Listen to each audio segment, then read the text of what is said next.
So in the last session, we have studied how to interface TTL and CMOS ICs to various devices like TTL and CMOS interfaced with switch, TTL and CMOS interfaced with LED, switch, LED, what else? Relay, motor and solenoid, right?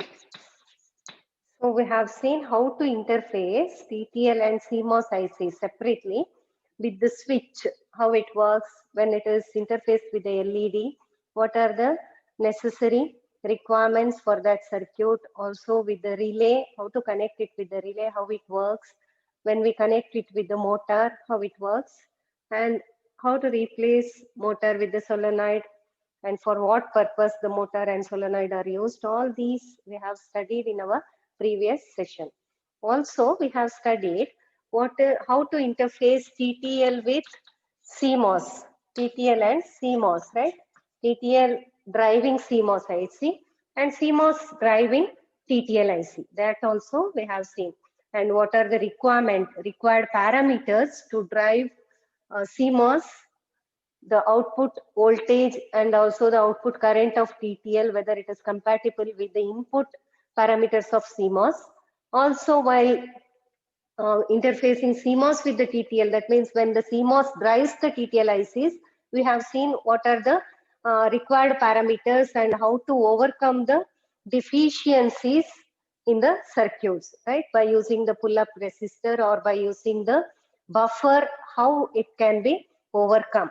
The needed parameters, how we can boost the current or how the voltage can be boosted, that we have seen in our previous session. So in today's session, we'll study one of the important topics in digital electronics, that is the converters. Okay, converters.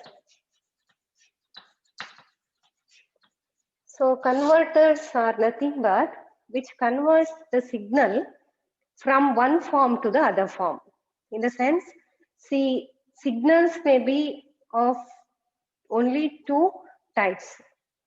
It may be either analog or digital. Okay, any electrical signal, we divide it into two categories, mainly analog and digital. So whatever the signal received in the nature, it will be either in the analog form or in the digital form.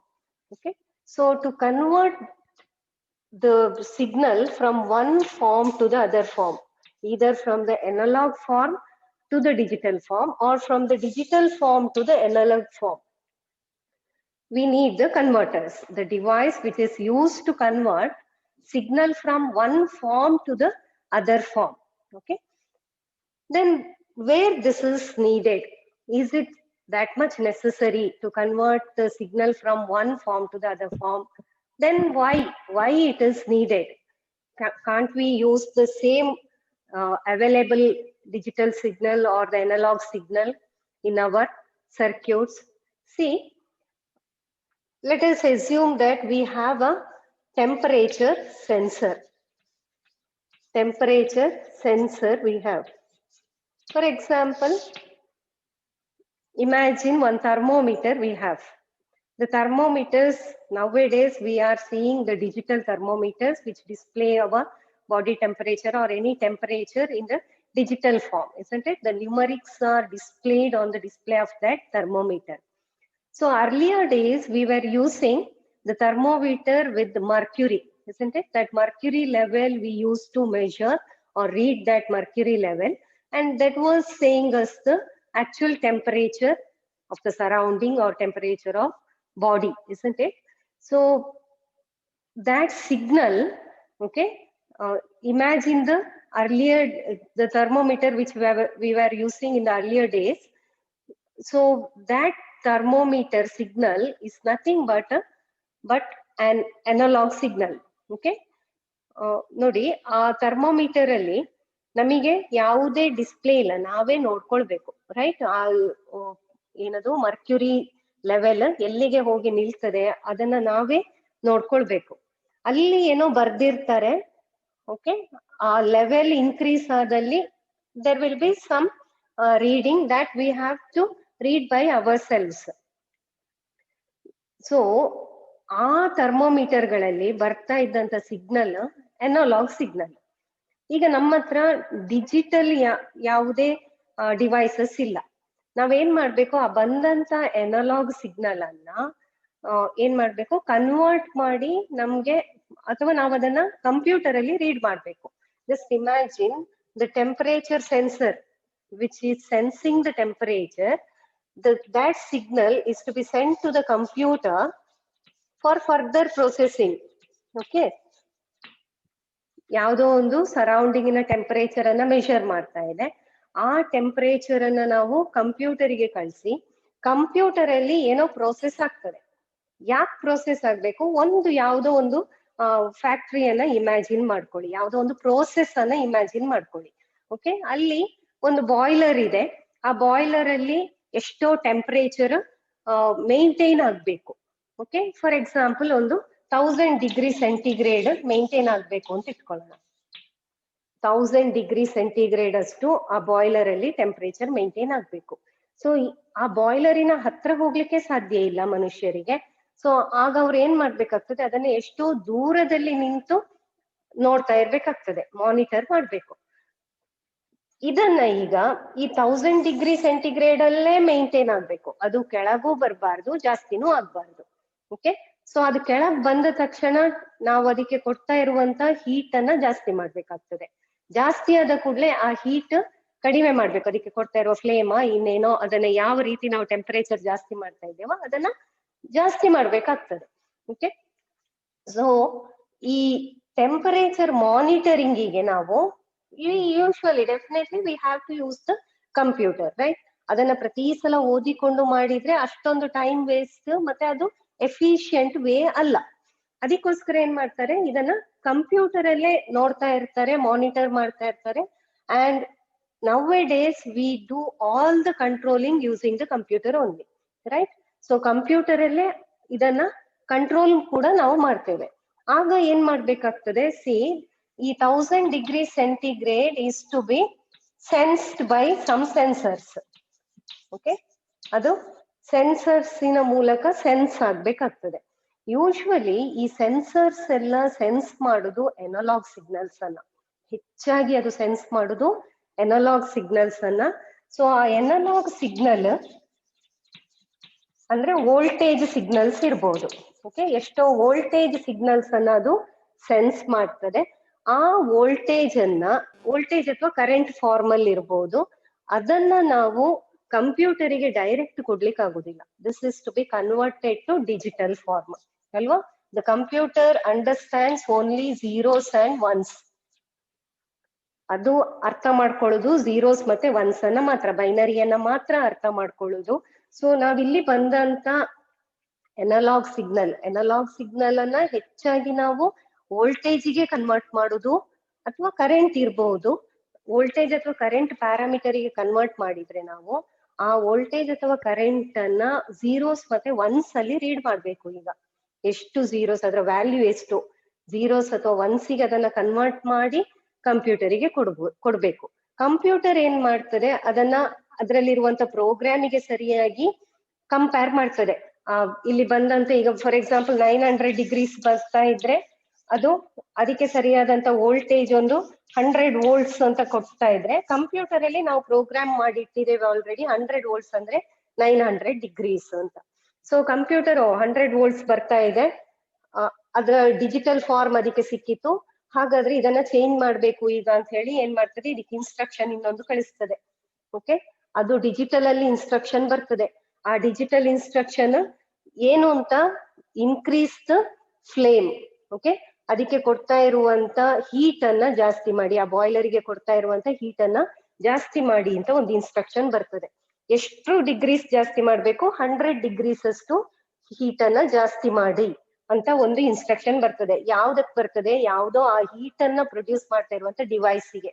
Okay, ಅದು ಜಾಸ್ತಿ heat ಅನ್ನ produce ಮಾಡ್ಲಿಕ್ಕೆ start ಮಾಡ್ತದೆ.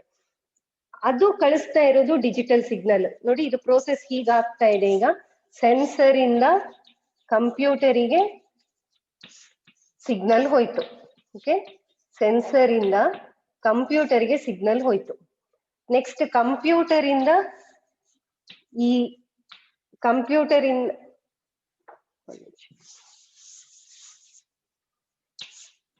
ಇದು sensor sense ಮಾಡಿತ್ತು, ಇಲ್ಲಿಂದ ಇಲ್ಲಿ ಅದು ಕನ್ವರ್ಟ್ ಆಯ್ತು. ಎಲ್ಲಿಗೆ? ಎನಲಾಗ್ ಫಾರ್ಮ್ ಇಂದ ಡಿಜಿಟಲ್ ಫಾರ್ಮ್ಗೆ ಕನ್ವರ್ಟ್ ಆಯ್ತು. ಕನ್ವರ್ಟ್ ಆಗಿ ಕಂಪ್ಯೂಟರಿಗೆ ಹೋಯ್ತು. ಓಕೆ, ಕಂಪ್ಯೂಟರ್ ಏನ್ ಮಾಡ್ತದೆ ಈಗ ಮತ್ತೆ ಅದರಿಂದ ಡಿಜಿಟಲ್ ಸಿಗ್ನಲ್ ಅನ್ನ ಕಳಿಸ್ತದೆ. ಡಿಜಿಟಲ್ ಸಿಗ್ನಲ್ ಇಂದ ಅದು ಮತ್ತೆ ಎನಲಾಗ್ ಸಿಗ್ನಲ್ಗೆ ಕನ್ವರ್ಟ್ ಆಗ್ಬೇಕು. Okay, digital to analogue ಸಿಗ್ನಲ್ಗೆ convert ಆಗ್ತದೆ. ಕನ್ವರ್ಟ್ ಆಗಿ ನಮಗೆ ಬೇಕಾದಂತ ಆ ಡಿವೈಸ್ಗೆ ಬರ್ತದೆ.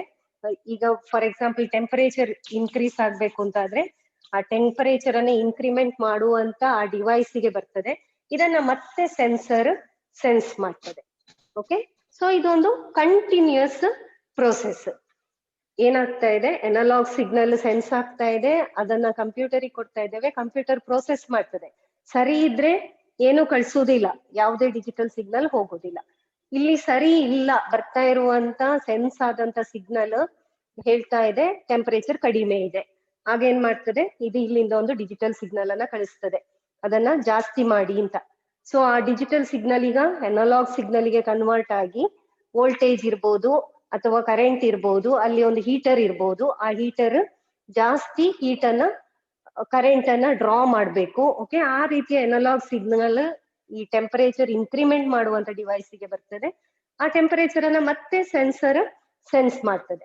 ಓಕೆ, ಸೊ ಇಲ್ಲಿ ಟೆಂಪರೇಚರ್ ಇನ್ಕ್ರಿಮೆಂಟ್ ಅಂದ್ರೆ ಇದ್ರ ಮಧ್ಯದಲ್ಲಿ ನಾವು ಹೇಳ್ತಾ ಇರುವಂತ ಬಾಯ್ಲರ್ ಇದೆ, ಆ ಬಾಯ್ಲರ್ ಇಂದ ಸೆನ್ಸರ್ ಸೆನ್ಸ್ ಮಾಡ್ತದೆ, ಮತ್ತೆ ಆ ಪ್ರೊಸೆಸ್ ಕಂಟಿನ್ಯೂ ಆಗ್ತಾ ಇರ್ತದೆ. ಇಂತ ಹಲವಾರು ಎಕ್ಸಾಂಪಲ್ಸ್ ನಮಗೆ ಸಿಗ್ತದೆ. ಟೆಂಪರೇಚರ್ ಸೆನ್ಸರ್ ಆಯ್ತು, ಅದೇ ರೀತಿ ಲೆವೆಲ್ ಸೆನ್ಸರ್ಸ್ ಇರ್ಬೋದು. ಯಾವುದೋ ಒಂದು ಟ್ಯಾಂಕ್ ಅಲ್ಲಿ ಆಯಿಲಿನ ಲೆವೆಲ್ ಎಷ್ಟೋ ಇದೆ ಅದನ್ನ ಸೆನ್ಸ್ ಮಾಡೋದು ಕೂಡ ನಾವು ಹೈಟ್ ಅಲ್ಲಿ ಸೆನ್ಸ್ ಮಾಡ್ತಾ ಇರ್ತೇವೆ. That height will be converted to voltage, that is to be converted to digital form to process it using the computers. Okay, so ಎಲ್ಲಾ ಕಡೆ ಸಹ ಈ ರೀತಿಯ analog to digital conversion, digital to analog conversion ಬೇಕೇ ಆಗ್ತದೆ. Okay, so this device, what we call it as the converter, is a very important device in electronics. ಅದು digital electronics ಇರ್ಬೋದು, analogue electronics ಇರ್ಬೋದು, ಅದು ಅಷ್ಟು important device.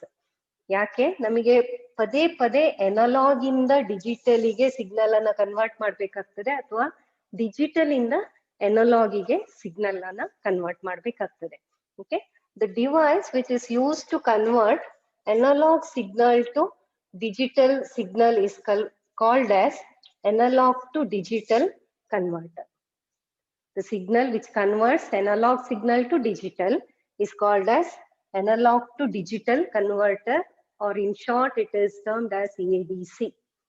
The device which is used to convert digital to analog signal, digital signal to analog signal, is called as DAC. DAC ಅಂತ ಕರಿತೇವೆ ನಾವು. ADC is nothing but analog to digital converter. DAC is nothing but digital to analog converter. Okay, so ಇದು ಇದರ ಬಗ್ಗೆ ಒಂದು introduction. ಬೇರೆ ಬೇರೆ ರೀತಿಯ ಈ ರೀತಿಯ ಸಿಗ್ನಲ್ಸ್ ನಮಗೆ ಬರ್ತದೆ, ಒಂದೆರಡಲ್ಲ ಹಲವಾರು. ಈ ಸೆನ್ಸರ್ಸ್ ಅಂತ ಹೇಳುವಂತದ್ದು ಅಷ್ಟು ದೊಡ್ಡ ಫೀಲ್ಡ್, ಅಷ್ಟೊಂದು ಸೆನ್ಸರ್ ಗಳನ್ನ ಹಾಕಿರ್ತಾರೆ. ಪ್ರತಿ ಪ್ಯಾರಾಮೀಟರ್ ಅನ್ನ ಮೆಷರ್ ಮಾಡ್ಲಿಕ್ಕೆ ಯೂಶುವಲಿ ಸೆನ್ಸರ್ಸ್ ಇರ್ತದೆ. ರೂಮ್ ಟೆಂಪರೇಚರ್ ಇರ್ಬೋದು, ಹೈ ಲೆವೆಲ್ ಇರ್ಬೋದು, ಪ್ರೆಷರ್ ಸೆನ್ಸರ್ಸ್ ಇರ್ಬೋದು, ಆ ತರ ಬಹಳಷ್ಟು. ಪ್ರಾಕ್ಸಿಮಿಟಿ ಸೆನ್ಸರ್ ಅಂತ ಹೇಳ್ತಾರೆ, ಅಂದ್ರೆ ಡಿಸ್ಟೆನ್ಸ್, ಎಷ್ಟು ಡಿಸ್ಟೆನ್ಸ್ ಅಲ್ಲಿ ಇದೆ ಅಂತ ಮೆಷರ್ ಮಾಡ್ಲಿಕ್ಕೆ. ನೀವು ಅಬ್ಸರ್ವ್ ಮಾಡಿರ್ಬೋದು, ಈಗ ಕೆಲವು ಮಾಲ್ಗಳಿಗೆಲ್ಲ ಹೋದ್ರೆ ಅಥವಾ ಕೆಲವು ಶಾಪ್ಸ್ಗೆ ಹೋದ್ರೆ ತನ್ನಷ್ಟಕ್ಕೆ ಡೋರು ಓಪನ್ ಆಗ್ತದೆ ಅಲ್ವಾ? ಆ ಡೋರು ಅದರಷ್ಟಕ್ಕೆ ಓಪನ್ ಆಗ್ತದೆ, ನೀವೊಂದು ಎಷ್ಟೋ ಡಿಸ್ಟೆನ್ಸ್ ಅಲ್ಲಿ ಇದ್ದಾಗ ಆ ಡೋರು ಓಪನ್ ಆಗ್ತದೆ. Okay, that is called as proximity sensor. ಎಷ್ಟೋ ಡಿಸ್ಟೆನ್ಸ್ ಅಲ್ಲಿ ಅದು ನಾವು ಮೆಷರ್ ಮಾಡಿ ಅಷ್ಟು ಡಿಸ್ಟೆನ್ಸ್ ಅಲ್ಲಿ ಒಂದು ಆಬ್ಜೆಕ್ಟ್ ಬರ್ತಾ ಉಂಟು ಅಂತ ಗೊತ್ತಾಗುವಾಗ ತನ್ನಷ್ಟಕ್ಕೆ ಆ ಓಪನಿಂಗ್ ಪ್ರೋಸೆಸ್ ಆಗ್ತದೆ. ಸೊ ಇಂಥ ಸೆನ್ಸರ್ಸ್ ಅನ್ನ ನಾವು ಕೂಡ ನಮ್ಮ ಲ್ಯಾಬ್ ಅಲ್ಲಿ ಆಲ್ರೆಡಿ ಕೆಲವು ಪ್ರಾಜೆಕ್ಟ್ಗಳಲ್ಲಿ PLC ಪ್ರಾಜೆಕ್ಟ್ಗಳಲ್ಲಿ ಯೂಸ್ ಮಾಡಿದ್ದೇವೆ. ನೀವು ನೋಡಿರ್ಬೋದು PLC ಪ್ರಾಜೆಕ್ಟ್ಗಳು ಆಲ್ರೆಡಿ ನಮ್ಮಲ್ಲಿ ಇದೆ. ಅದರಲ್ಲಿ ಲೆವೆಲ್ ಸೆನ್ಸರ್ಸ್ ಅನ್ನ ಯೂಸ್ ಮಾಡಿದ್ದೇವೆ, ಪ್ರಾಕ್ಸಿಮಿಟಿ ಸೆನ್ಸರ್ಸ್ ಅನ್ನ ಯೂಸ್ ಮಾಡಿದ್ದೇವೆ. ಓಕೆ, ಸೊ ಅದನ್ನ ನೀವು ಇಲ್ಲಿ ಬಂದಾಗ ಒಂದ್ಸಲ ನೋಡ್ಬೋದು ಯಾವ ರೀತಿ ಇರ್ತದೆ ಆ ಸೆನ್ಸರ್ಸ್. ಆ ಸೆನ್ಸರ್ಗಳೆಲ್ಲ ಅನಲಾಗ್ ಸಿಗ್ನಲ್ ಅನ್ನ ಡಿಜಿಟಲ್ ಸಿಗ್ನಲ್ ಗೆ ಕನ್ವರ್ಟ್ ಮಾಡಿ ಕೊಡ್ತದೆ. ನಾವಲ್ಲಿ ಯೂಸ್ ಮಾಡಿರೋದು ಪ್ರೋಗ್ರಾಮೇಬಲ್ ಲಾಜಿಕ್ ಕಂಟ್ರೋಲರ್. ಆ programmable logic controller controlling function ಅನ್ನ ಮಾಡ್ತದೆ, ಅದಕ್ಕೆ ಬೇಕಾಗುದು digital signal. Okay, so this is about converters. What are the different available converters? ADC ಯಾವುದು, DAC ಯಾವುದು ಅಂತ. There are many converters. In ADC we have analog to digital converters. We have counting type of ADC, analog to digital, successive approximation ಅಂತ.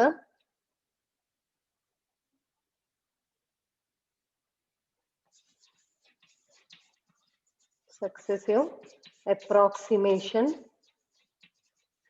approximation, parallel comparator, ADC.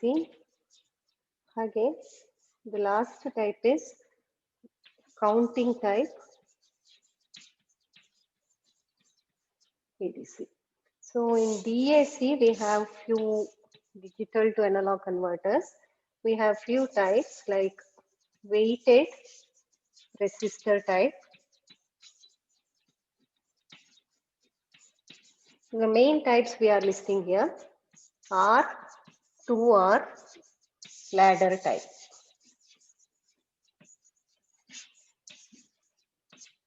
Okay. Weighted type and R2R ladder type of DAC, digital to analog converter. These are the few available converters. Okay, ಇನ್ನು ಒಂದಷ್ಟು types ಇದೆ. ಸಾಧಾರಣವಾಗಿ use ಮಾಡುವಂತ types ಇದಿಷ್ಟು.